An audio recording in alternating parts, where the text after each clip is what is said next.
हटा देना चाहिए, उसकी जगह संविधान की एक प्रति स्थापित की जानी चाहिए। इसके पीछे आपकी क्या जो है मंशा है, क्या पॉइंट ऑफ व्यू है आपका? देखिए, हम अम्बेडकरवादी हैं और बाबा साहब डॉक्टर अम्बेडकर ने संविधान लिखा है। जब से देश में संविधान लागू हुआ है तब से देश में लोकतंत्र है। लोकतंत्र का जो प्रतीक है वो संविधान है।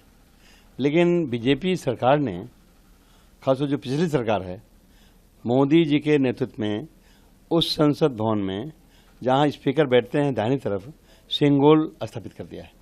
सेंगोल तमिल भाषा का शब्द है, उसका हिंदी माने है राजदंड। राजदंड का और हिंदी माने है राजा की छड़ी। राजा की छड़ी और माने है राजा का डंडा। कभी राजा जब अपने दरबार बैठता था तो फैसला करता था, एक डंडा पीटता था, छड़ी पीटता था।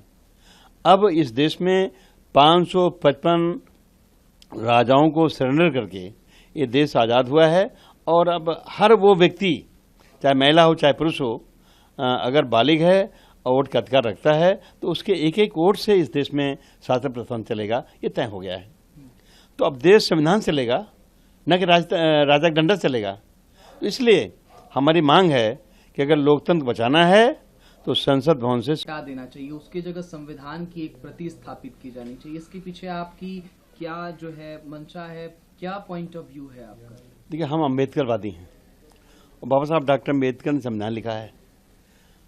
जब से देश में संविधान लागू हुआ है तब से देश में लोकतंत्र है। लोकतंत्र का जो प्रतीक है वो संविधान है।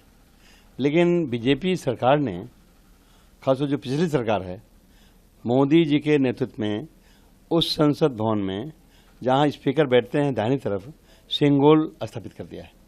सेंगोल तमिल भाषा का शब्द है, उसका हिंदी माने है राजदंड।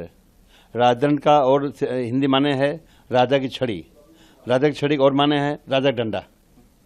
कभी राजा जब अपने दरबार में बैठता था तो फैसला करता था, एक डंडा पीटता था, छड़ी पीटता था। अब इस देश में 555 राजाओं को सरेंडर करके ये देश आज़ाद हुआ है और अब हर वो व्यक्ति, चाहे महिला हो चाहे पुरुष हो, अगर बालिग है और वोट का अधिकार रखता है तो उसके एक एक वोट से इस देश में शासन प्रशासन चलेगा, ये तय हो गया है। तो अब देश संविधान चलेगा, न कि राजा का डंडा चलेगा। तो इसलिए हमारी मांग है कि अगर लोकतंत्र बचाना है तो संसद भवन से